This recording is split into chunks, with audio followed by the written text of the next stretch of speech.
Bom dia, feliz sábado. Estou muito feliz de mais uma vez estar aqui na Igreja do Parque Piauí. Agradecer o convite, a oportunidade de servir. Tenho amigos aqui, tenho amigos lá do consultório e é tão bom, né, que os irmãos se visitam, né? Já diz o Salmo 133, quão bom é que os irmãos vivam em união, né? E temos aqui os irmãos lá da Vila Irmã Dulce. E vejo uma igreja hoje alegre, uma igreja viva, né? Que bom, né? Que bom. Temos aqui uma irmã que vai descer as águas no próximo sábado, né? Esta bela jovem ali. Mais alguma? Não, no próximo sábado, mais algum batismo? Ah, sim, vai. Se não, no sábado mandará em outro, né? Irmã, que Deus te abençoe. Sabe, você já está convencida de Deus, mas o batismo é mais um passo da sua conversão. Andar com Deus é muito bom. Que bom. Bom, meu nome, como já foi dito, é Valdeci Ribeiro. Eu sou médico, sou fotógrafo. Estava vendo as imagens ali do último louvor, imagens lindas, né? Continuo sendo um estudante. Atualmente estou terminando uma pós-graduação em neurociências e comportamento. E o título que eu acho que mais me envaidece hoje é ser cristão. Eu sou um cristão em formação como todos nós. Hoje eu estou acompanhado aqui da minha família, parte dela, da minha sogra Netinha, da minha esposa Nídia, e desta bela Liz, de 9 anos. Todos nós somos cristãos e nossa casa serve ao Senhor, busca servir ao Senhor. Muito bom. Eu trouxe um tema hoje, que é um tema bem batido. Um tema que é essencial ao cristão. Nós vamos falar de oração. Só que eu pretendo, não o Valdeci, mas através dele, dizer algumas coisas sobre oração que talvez muitos aqui nunca tenham ouvido, apesar de tantos sermões que existem sobre oração.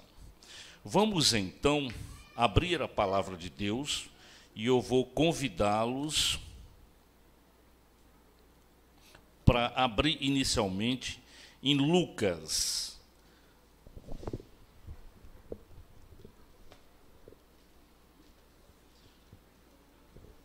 Lucas, capítulo 11. Lucas, capítulo 11. Eu não conversei com meus irmãos lá da sonoplastia, da imagem, mas se puder botar, mas senão o que vamos ler aqui no Lucas é bem rápido. Vamos fazer uma oração, então? Vamos convidar a Deus para nos encaminhar nesse estudo. Amado Pai, estamos muito felizes nesse sábado pela oportunidade de mais uma vez estar na Tua casa. Queremos, Senhor, através do Teu amado Filho Jesus, te pedir que nesta manhã o Teu Espírito Santo esteja conosco, que nós possamos deixar todas as preocupações mundanas lá fora, que nós possamos abrir o nosso coração para a Tua voz, para a Tua palavra, que nós possamos sair daqui revigorados pela força da Tua mensagem. Pai, mesmo sendo pecador como todos nós aqui, permita que o Teu Espírito Santo me use, que as palavras aqui proferidas sejam palavras verdadeiras e que espelhem a verdade que Cristo nos ensinou. Nós Te agradecemos, Senhor, pela oportunidade deste momento, mais uma vez em nome do Teu amado Filho Jesus. Amém? Bom, o que diz Lucas, capítulo 11, versículo 1? De uma feita, estava Jesus orando em certo lugar. Quando terminou, um dos seus discípulos lhe pediu: Senhor, ensina-nos a orar, como também João ensinou aos seus discípulos. E então Jesus passou a ensiná-los. Igreja, comigo aqui. Aqueles homens, aqueles discípulos, eles eram homens simples, escolhidos por Jesus. E era uma prática corrente naquela época, que os rabinos, que os mestres reconhecidos, ensinassem orações aos seus seguidores, aos seus discípulos, como uma maneira de ilustrar os seus ensinamentos. E ali naquela situação não era diferente, né? Então, o tema que nós vamos tratar é exatamente este tema, o tema da oração. Um tema, meus irmãos, absolutamente essencial para nós cristãos. Um tema recorrente, mas um tema que precisa ser parte da vida diária de todo cristão. A Bíblia, do começo ao fim, ela é recheada de exemplos e de histórias de oração. Desde o seu ministério lá na Galileia, passando pela Pérea, pela Judeia, Cristo nos deu muitos exemplos do quanto importante é a força da oração se dirigindo ao Pai. Nós vamos ver, meus irmãos, Abraão, o pai da fé, conhecido como amigo de Deus. Meu irmão, estou falando de costa para você, você não quer ficar aqui? Obrigado. Abraão, o pai da fé, amigo de Deus, intercedendo, pedindo ao Pai várias vezes, intercedendo por Ló, intercedendo a Deus ali pelos justos de Sodoma e Gomorra. Nós vamos ver, meus irmãos, Jacó orando e literalmente brigando, lutando com Deus, pedindo a sua bênção. Nós vamos ver, meus irmãos, Moisés liderando o povo judeu por 40 anos no deserto. Em quantos momentos Moisés estendia as mãos ao Senhor, orava durante as batalhas que aquele povo travou. Nós vamos ver Moisés em determinado momento intercedendo de forma mais firme junto ao povo, porque Deus estava muito irado contra o povo. E ele diz: Senhor, perdoa-os ou risca meu nome do teu livro. Nós vamos ver, meus irmãos, Samuel orando, intercedendo por seu povo e dizendo: longe de mim que eu peque contra o Senhor. Nós vamos ver Daniel no cativeiro babilônico, fiel ao seu Deus, orando diariamente ao seu Deus. Mesmo quando jogado na cova dos leões, ele ora a Deus e Deus tranca a boca dos leões. Nós vamos ver Neemias triste com as notícias do seu povo e da sua Jerusalém. Neemias jejua e ora ao Senhor e recebe dele as bênçãos para poder reconstruir os muros da cidade. Nós vamos ver, meus irmãos, Davi, em toda a sua trajetória, em toda a sua vida, dando exemplos de oração. Parte dos salmos são verdadeiras bênçãos, são verdadeiras orações. Nós vamos ver, meus irmãos, muitas mulheres orando. E vejam que a época de Jesus as mulheres eram muito relegadas a um segundo plano.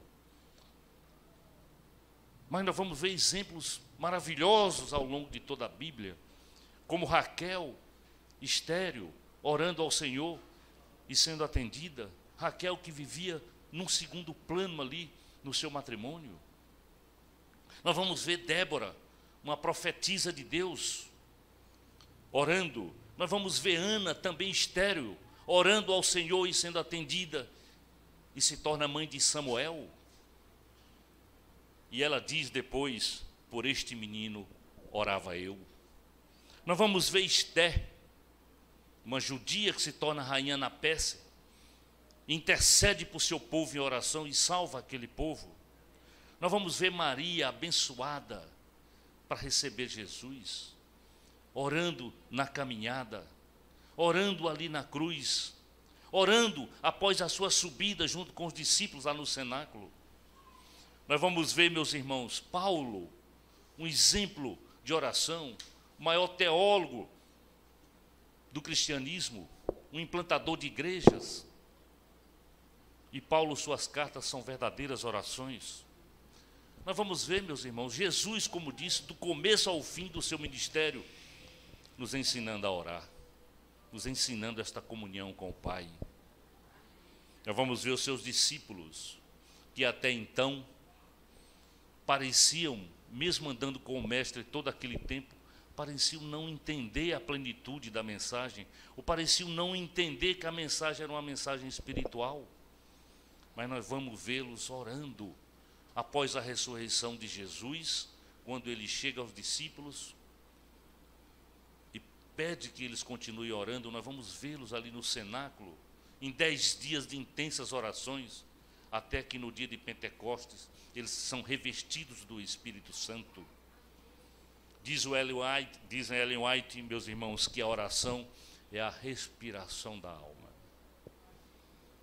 Nada, diz Bill Graham, nada pode acalmar mais o nosso coração e nos preparar melhor para os desafios do que os momentos que nós passamos sozinhos com Deus. Então, meus irmãos, trazer este tema hoje, um tema muitas vezes abordado na igreja, se faz necessário pela necessidade de nós entendermos que não há cristianismo sem oração. Assim, eu os convido a lermos um segundo texto, que está em Mateus, capítulo 6, versículo 5.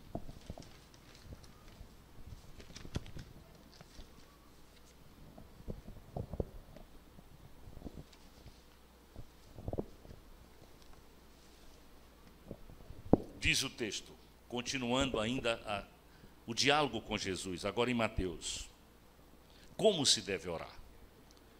Jesus nos diz: e quando orardes, não sereis como os hipócritas, porque gostam de orar em pé nas sinagogas e nos cantos das praças, para serem vistos dos homens.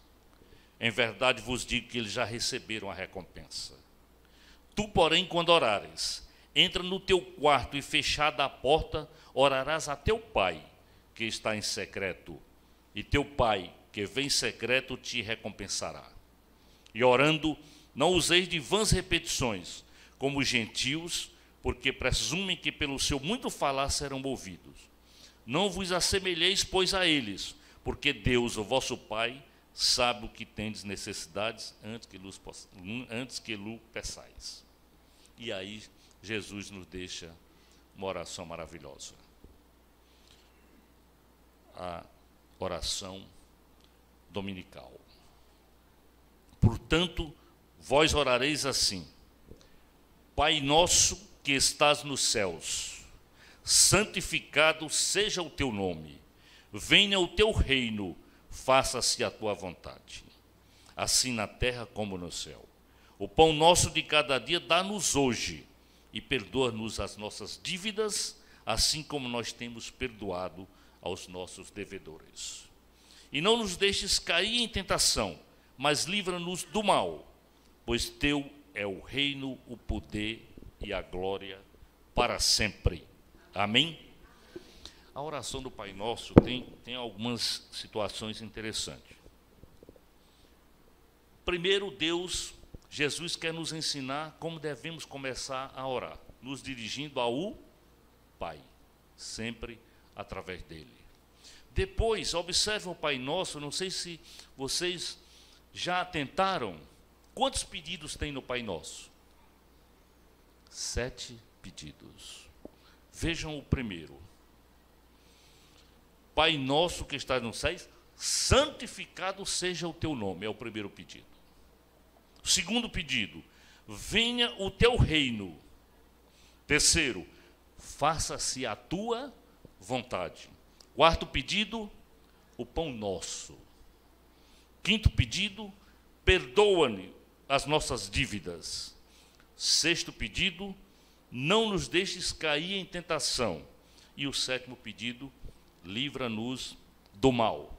Atentem que, nos 7 pedidos, só há um pedido de cunho material: dá-nos o pão. Os demais pedidos são pedidos de cunho espiritual. Jesus deixa na mensagem e neste ensinamento como nós devemos nos comportar. Nós temos que buscar com o Pai esse relacionamento espiritual. Nós estamos, meus irmãos, nesta terra muito presos, especialmente, sempre foi assim, mas especialmente na atualidade, nós estamos muito presos ao ter, ao sentido material. Há em todo o mundo um certo reconhecimento de que esta busca incessante pelo ter está errada. Há uma angústia, um vazio que domina o mundo atual. E este vazio, nós sabemos, é um vazio espiritual. Portanto, na mensagem de Jesus, o que ele quer nos dizer vem perfeitamente para os dias de hoje. Os dias em que nós precisamos buscar a espiritualidade, buscar estreitar o nosso relacionamento com Deus. E orar, meus irmãos, na verdade, do ponto de vista da necessidade da igreja cristã, é absolutamente essencial. Orar é pegar na mão de Deus. Orar é estreitar esse relacionamento. Orar é reconhecer a nossa dependência de Deus. Orar é, acima de tudo, reconhecer que sem Ele nada podemos. Nós vamos ver agora algumas particularidades que a ciência tem descoberto na oração. Esta é a novidade que eu pretendo trazer para vocês, porque a dissociação entre ciência e religião é bastante conhecida. O século XX se caracterizou eminentemente por esta dissociação do ponto de vista quando se discute ciência e religião. Absolutamente incompatíveis para a maioria. Mas os últimos anos do século XX, nas últimas 3 décadas principalmente, nós vamos ver uma série de estudos científicos mostrando a importância da oração. O nosso cérebro, ele possui aproximadamente 86 bilhões de neurônios, que são as nossas células do sistema nervoso central. 86 bilhões de neurônios que se comunicam entre si, estão harmoniosamente controlando todas as nossas atividades, desde os pensamentos às nossas atividades motoras, e também controlando as nossas emoções. O cérebro, ele é dividido em partes. Nós temos uma parte que fica mais na frente, que corresponde ao nosso osso frontal, portanto, é a parte frontal do cérebro. Nós temos mais 2 partes em cima, que são as regiões parietais do cérebro. Nós temos de cada lado aqui das têmporas a região temporal e mais atrás a região occipital. Todas elas têm suas funções predominantes, bem definidas, mas elas se comunicam através desses neurônios, dessas células. Elas têm ramificações que se comunicam. E os cientistas começaram, então, a estudar essa história da oração. Realmente a oração tem alguma importância? A oração tem algum resultado? E vejam que eles encontraram.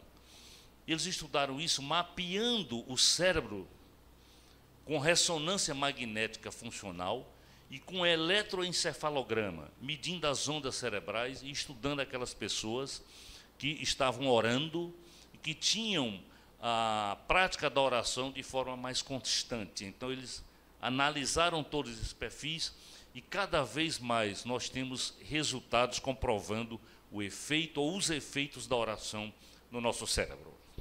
Vamos lá.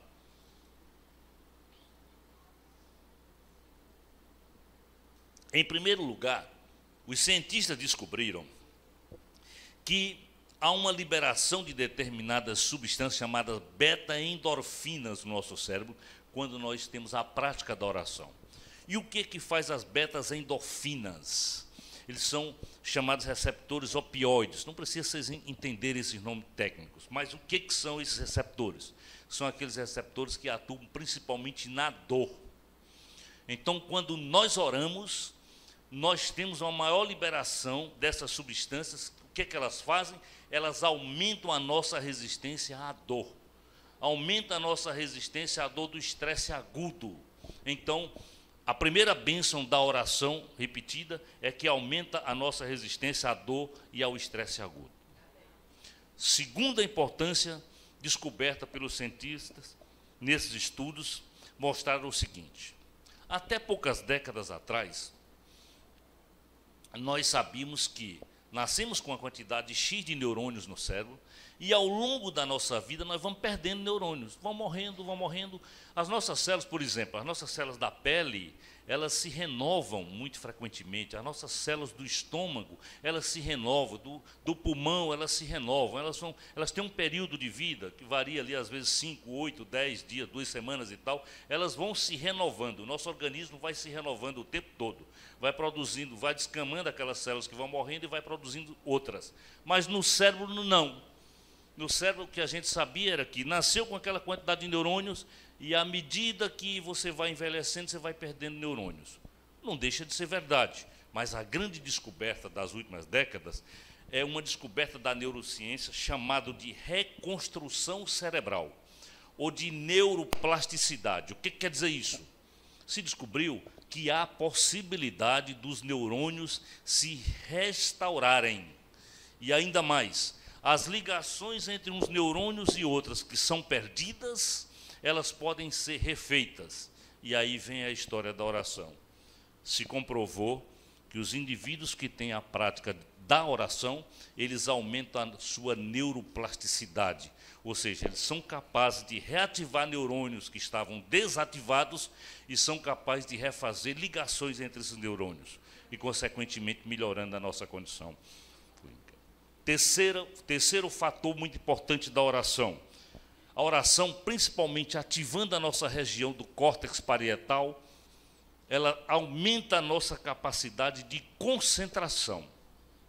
O indivíduo que tem a prática da oração, ele aumenta a sua capacidade de concentração e de ter os seus objetivos mais focados. Este é o terceiro resultado da prática da oração. Quarta, a oração aumenta a nossa felicidade. Nós sabemos já de muito tempo que existem os chamados hormônios da felicidade. As endorfinas, serotonina, a dopamina, né, são hormônios chamados hormônios da felicidade.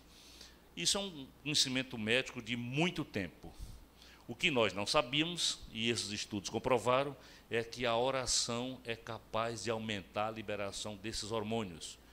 Para vocês terem uma ideia, as pessoas que estão deprimidas, existem várias causas, mas uma das causas é exatamente a baixa liberação de algumas dessas substâncias.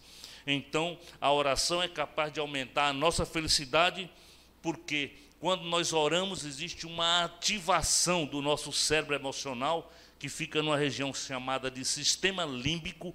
Então, esta ativação aumenta a liberação dessas substâncias e, consequentemente, o bem-estar e a percepção de felicidade.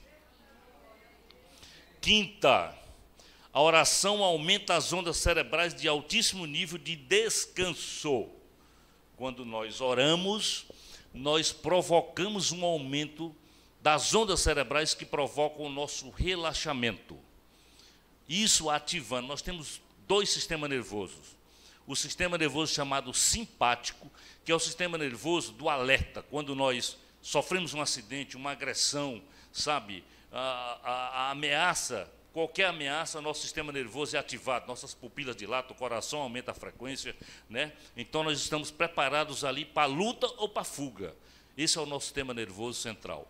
Os indivíduos estressados, o sistema nervoso simpático, ele está mais atuante, através principalmente do aumento do cortisol, né, que é o hormônio do estresse. Sabe o que a oração faz? Desativa um pouco esse sistema nervoso simpático e aumenta a ação do sistema nervoso parasimpático, que é o sistema nervoso do relaxamento, de melhorar as batidas cardíacas, sabe? De controlar, inclusive, mesmo a pressão arterial, de diminuir o ritmo da produção do cortisol, do hormônio do estresse. Então, a oração, através dessas ondas cerebrais aumentadas, provoca essa situação de descanso, de relaxamento. E, por último, ou penúltimo, a oração também é capaz de aumentar a nossa autoestima, através da liberação de mais um hormônio, chamado ocitocina. Esse hormônio, meus irmãos, ele é um hormônio também bastante conhecido.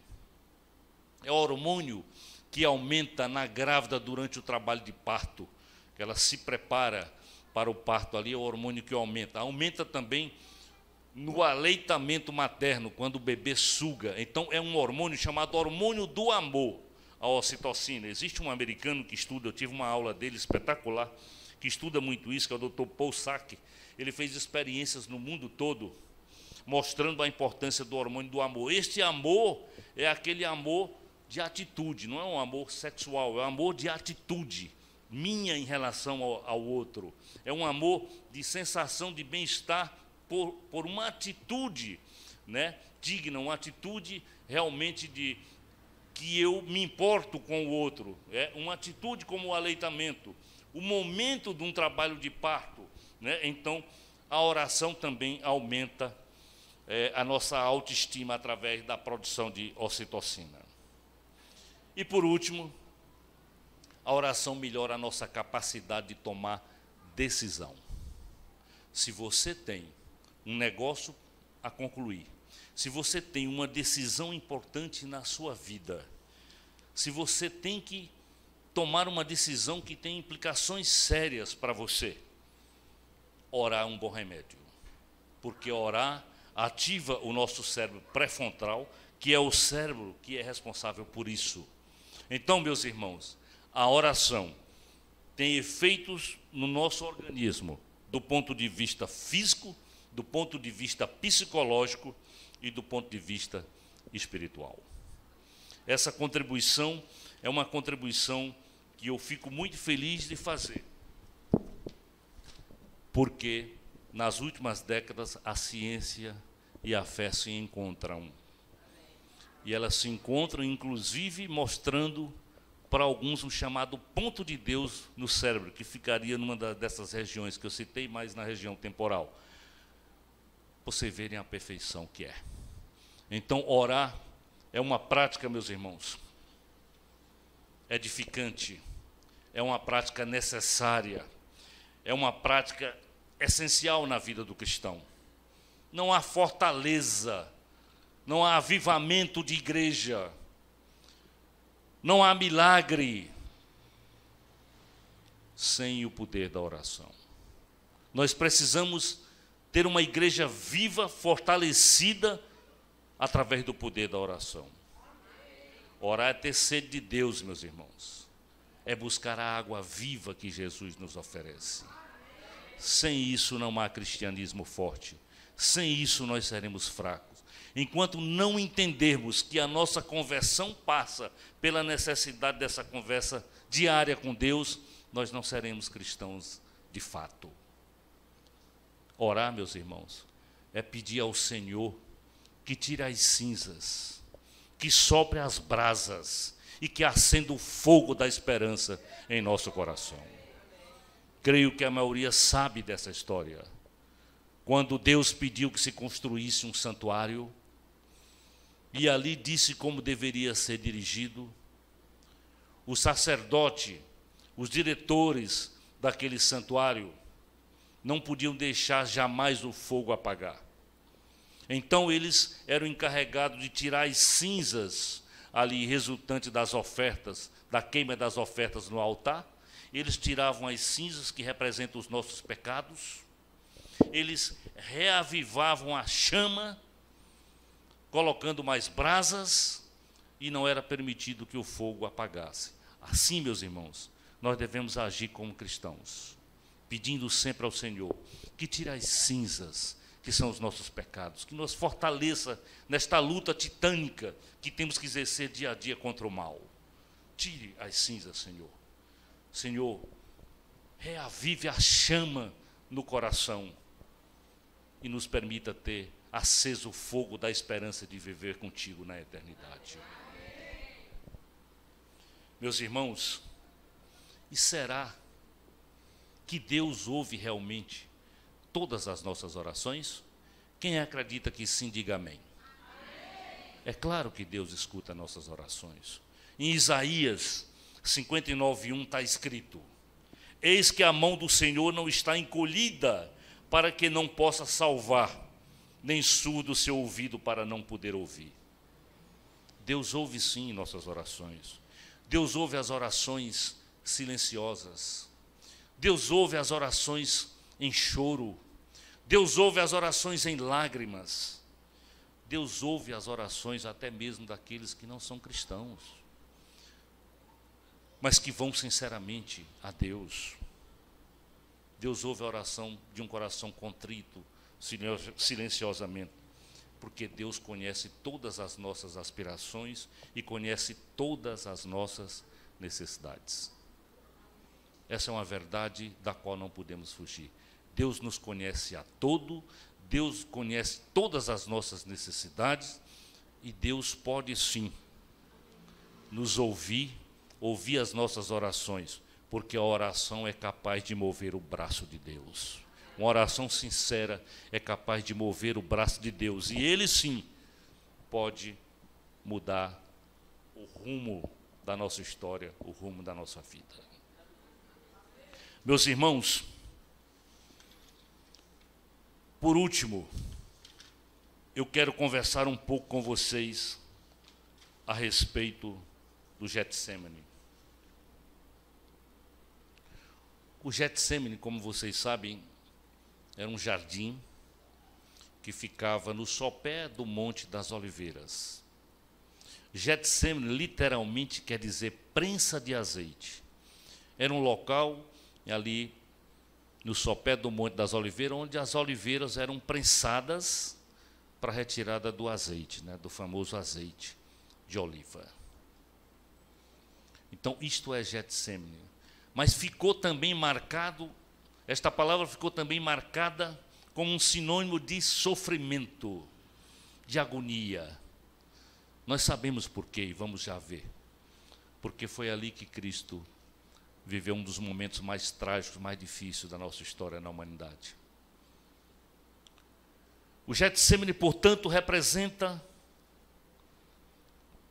muitas vezes um momento, mas para Cristo eu diria que o Getsemane representou toda a sua vida, foi um Getsemane. Desde o momento em que Cristo deixa a sua morada celestial e aceita o desafio de vir à terra para nos salvar, começa o seu Getsemane. O fato de abrir mão da sua divindade e se tornar homem como nós, já foi por si só um Getsemane.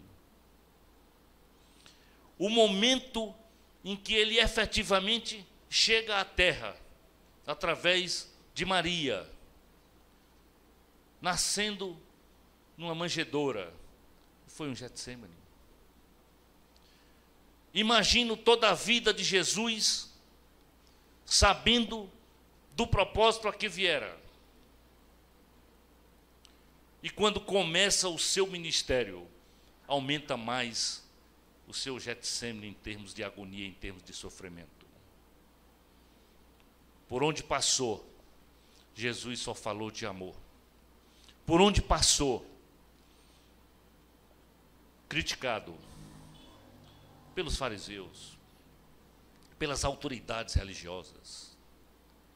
Nunca Jesus se dirigiu a Roma, nunca Jesus se dirigiu diretamente ao Sinédrio.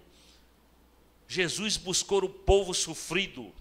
Jesus falou de um amor de forma tal que eles nunca tinham ouvido falar. Jesus sofreu em todo o seu ministério por nossos pecados. Em todos os momentos mostrou e ensinou pelo exemplo. E quantas vezes ele não quis nos ensinar orando, quantas vezes Jesus orou ao Pai. E eu agora, meus irmãos, fico imaginando Jesus ali, na semana que antecede a sua morte, caminhando pelo deserto da Judeia. Em Marcos, ele diz para os seus discípulos, por 3 vezes, que será morto, que será escarnecido, que será humilhado, que será morto, mas que ressuscitará. Os discípulos, ele caminhando como fazia um mestre.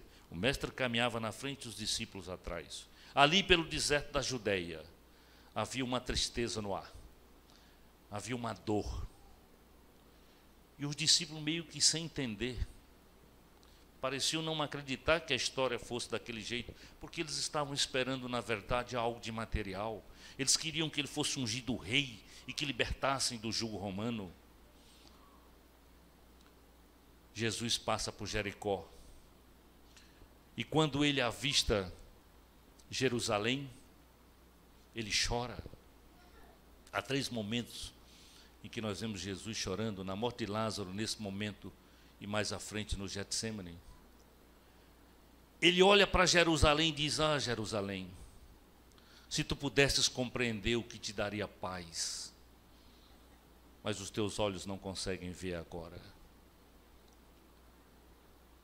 Manda que os discípulos preparem a ceia, é a Páscoa. E quando termina ali, que ele divide com eles o pão e o vinho, anuncia que está prestes a acontecer. Imaginem o coração de Jesus nesse momento, antevendo toda a cena, sabendo de todo o desenrolar da paixão. E aí ele convida os discípulos e mais uma vez vai para um lugar de costume. Ele costumava ir para o jardim do Getsêmani com os discípulos. Só que naquela noite fora muito diferente. Jesus se dirige com os 11, porque Judas, depois do jantar, já não está com eles, depois da ceia. E no jardim, ele vira para os discípulos e pede que orem com ele. Se afasta um pouco, leva consigo Pedro e os filhos de Zebedeu, Tiago e João, todos os 3 muito próximos a ele, e ele diz: a minha alma está profundamente triste até a morte. Ficai aqui e vigiai comigo.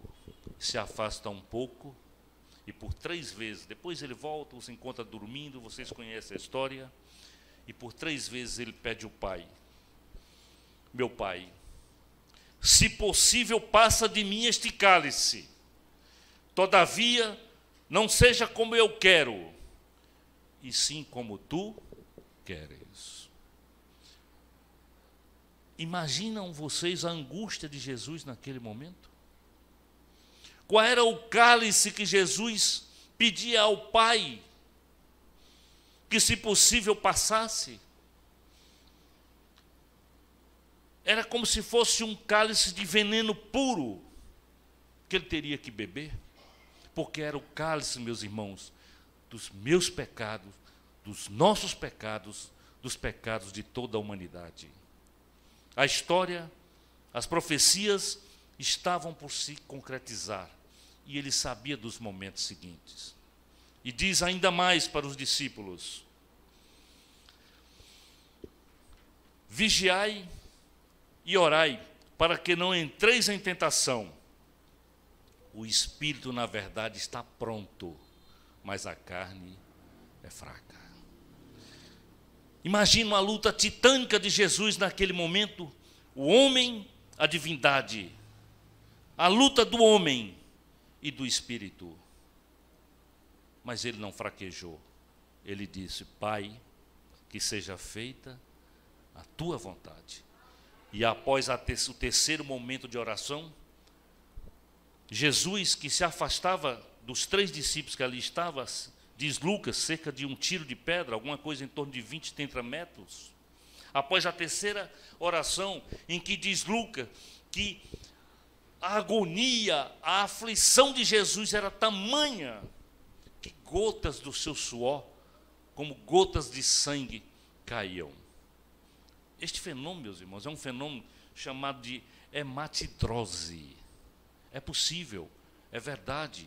É um fenômeno muito raro na medicina, mas é um fenômeno documentado em outras situações. Indivíduos que estão vivenciando um momento de estresse muito grande, um momento de trauma muito grande, é possível que naquele momento as suas glândulas sudoríparas, os pequenos vasos que estão nas glândulas sudoríparas, eles transbordem sangue e podem acontecer através do suor, essas gotas de sangue.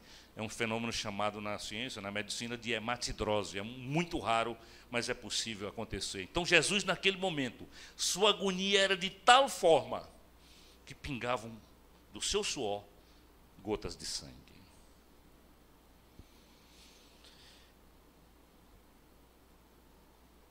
Meus irmãos, Getsemane. E ali no terceiro momento da oração, ele dizia, está feito, estão chegando, e vocês sabem o restante. Tudo o que aconteceu. Seu Getsemane foi de toda uma vida. Seguramente, nesta manhã, eu estou falando para irmãos que passaram, que estão passando, ou que vão passar pelo seu Getsemane, que vão passar pelos seus desertos espirituais, que vão passar por momentos até mesmo que sua fé fraqueja, que um negócio não deu certo, que foi a ruína, a perca de um parente, a hospitalização, um diagnóstico terrível. Mas todos nós, em algum momento da nossa caminhada, vamos ter o nosso Getsemane. Quer seja ele pequeno ou grande, jamais se aproximará do Getsemane que passou o nosso Senhor Jesus para que nós pudéssemos obter a graça da salvação. E como se enfrenta um Getsemane? Como, meus irmãos, nós podemos enfrentar os nossos Getsemanes? Não há outro caminho que não seja o da oração. Jesus enfrentou, no seu mais terrível momento, o seu Getsemane, enfrentou com oração, orando repetidamente ao Pai, buscando forças para aquele momento. Então, a primeira lição de que, ao enfrentarmos o nosso Getsemane, qualquer que seja ele, nós precisamos entender que só se consegue enfrentar um Getsemane com oração. Eu posso ouvir da igreja, se enfrenta um Getsemane com oração. Com oração. Amém. Amém. Segunda coisa que eu poderia dizer nesse momento é que nunca nós estaremos sós no nosso Getsemane. Quantas pessoas nesse momento estão sofrendo? Estão sofrendo muito mais do que deveriam, porque se esquecem que os amigos, que os parentes fraquejam, fogem, te decepcionam. Mas há um ponto, há um lugar no qual nunca você vai se decepcionar. É quando você deixa o coração contrito, se liga a Deus, e em oração você estabelece uma conexão sincera com o Senhor. Sempre nós teremos, no mínimo, um anjo da guarda, diz Ellen White, a nosso dispor. E não queiram saber do que um simples anjo da guarda é capaz de fazer. Se nós estivermos ligados a Deus, nós seremos capazes de, através da oração, enfrentar qualquer Getsemane.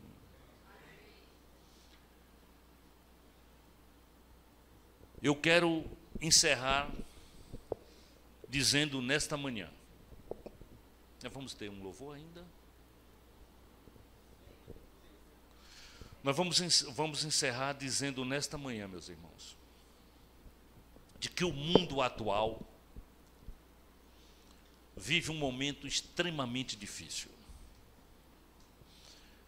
em que nós estamos numa corrida sem precedentes, em que o mundo tem buscado muito o ter em detrimento do ser, em que a nossa juventude passa por um momento extremamente difícil, quer ser se afastando de Deus, buscando os vícios do mundo.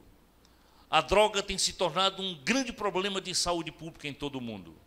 Mas não só a droga, meus irmãos. Nós estamos convivendo com a chamada síndrome do pensamento acelerado, que afeta adultos e que afeta especialmente a nossa juventude, as nossas crianças, os nossos adolescentes. Uma pesquisa americana recente mostra que 50% dos adolescentes americanos estão viciados, estão dependentes de tecnologia, quer seja da TV, do smartphone, da internet, dos jogos eletrônicos. Nós precisamos orar muito por nós mesmos, mas orar muito por nossos filhos. Nós precisamos ter uma atenção redobrada, ensinando para eles valores espirituais, ensinando para eles que não é só o ter, é acima de tudo o ser. Nós precisamos mostrar para eles e temos que mostrar pelo exemplo, como Jesus fez conosco. Nós precisamos entender que nesta guerra espiritual, nós só conseguiremos vencer se tomarmos a mão de Jesus e com Ele caminharmos. Este é o único caminho viável, porque o mundo acelerado, o mundo da modernidade líquida, das relações efêmeras, dos contratos frouxos, começa a entender. Por isso os templos estão cheios de que há que se buscar a espiritualidade, que há que se buscar a religiosidade. Vejam como são as coisas. Aquilo que parecia andar separado, a ciência hoje se curva à fé, se curva à oração e passa a entender que isso é parte essencial da nossa vida. Então, meus irmãos, acima de tudo, a busca por esta relação sincera com Deus, por esta relação sincera com Jesus, é que pode nos levar ao caminho da salvação e é o que pode, de certa forma, contribuir para que os nossos jovens, que os nossos filhos não continuem a se perder. Hoje, no dia em que os desbravadores são parabenizados, eu aproveito para deixar essa mensagem. Cuidemos de nós mesmos espiritualmente e, acima de tudo, tenhamos um olhar para esta juventude, para os nossos filhos, para as crianças que estão por vir num mundo tão acelerado e num mundo que precisa, primeiro, como disse esta jovem que descerá as águas no próximo sábado, está convencido de que dependemos de Deus, mas acima de tudo nós precisamos estar convertidos e convertidos a Deus. Nós estamos cheios de templos, ou templos cheios, prosperando pela cidade, mas de pessoas que estão buscando criaturas ao invés de buscar o Criador. Busquemos então o Criador. Amém? Podemos orar para encerrar? Tem uma música? Então, por favor, pessoal do louvor. Se você se sentiu tocado por esta mensagem e quer dizer nesta manhã que está disposto a aumentar o seu relacionamento com Deus, que está disposto a orar mais e buscar uma relação sincera com o Senhor Jesus, ao final fique de pé, que nós faremos uma oração juntos.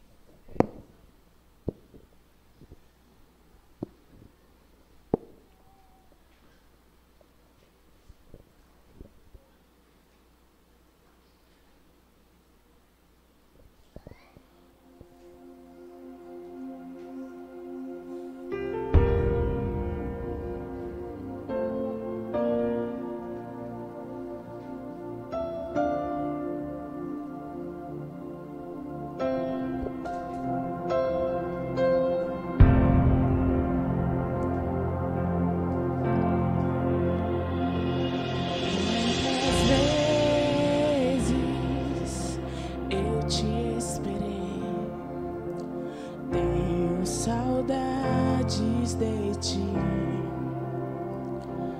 Quantas vezes eu te chamei, mas você não quis ouvir. Eu ainda estou aqui, te espero.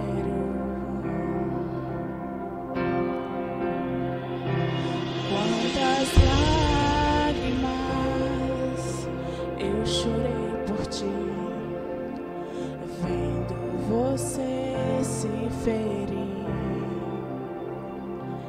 Eu queria muito te ajudar, mas você não me deixou. Eu ainda estou aqui, te espero. Me ouve, quero ser o teu farol, te trazer a luz do sol, te abraçar e ser teu pai para sempre, para sempre. Quero ouvir tua oração, te curar com minhas mãos e sentir meu filho aqui comigo.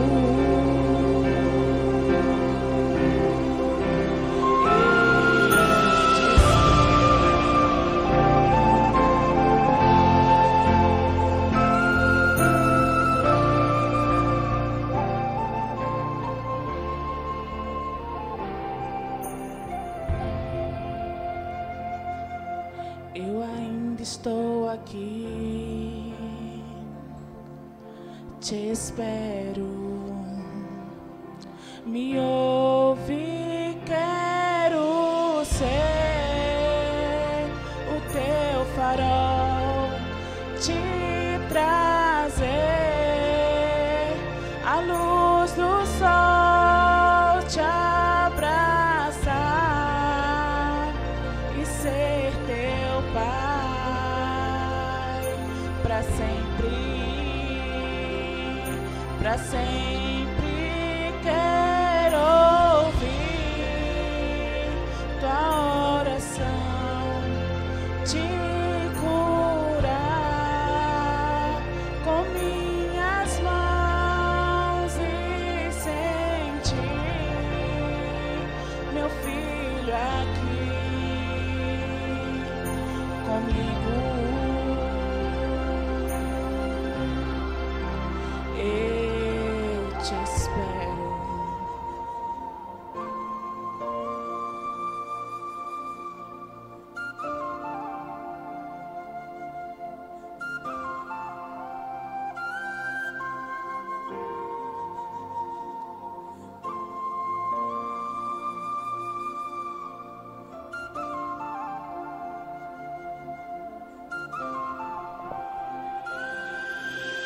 Oh,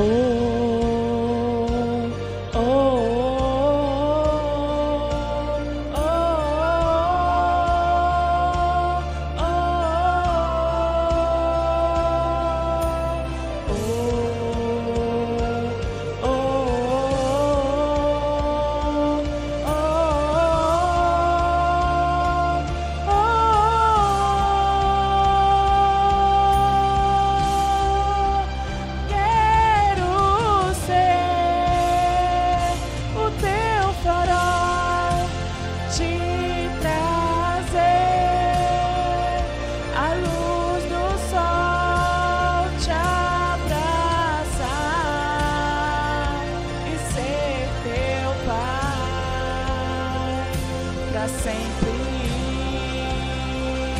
para sempre. Quero ouvir a tua oração,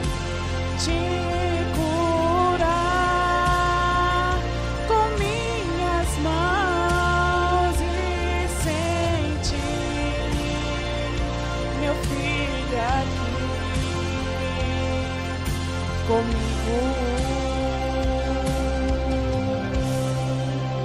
Eu te espero. Amém, Senhor.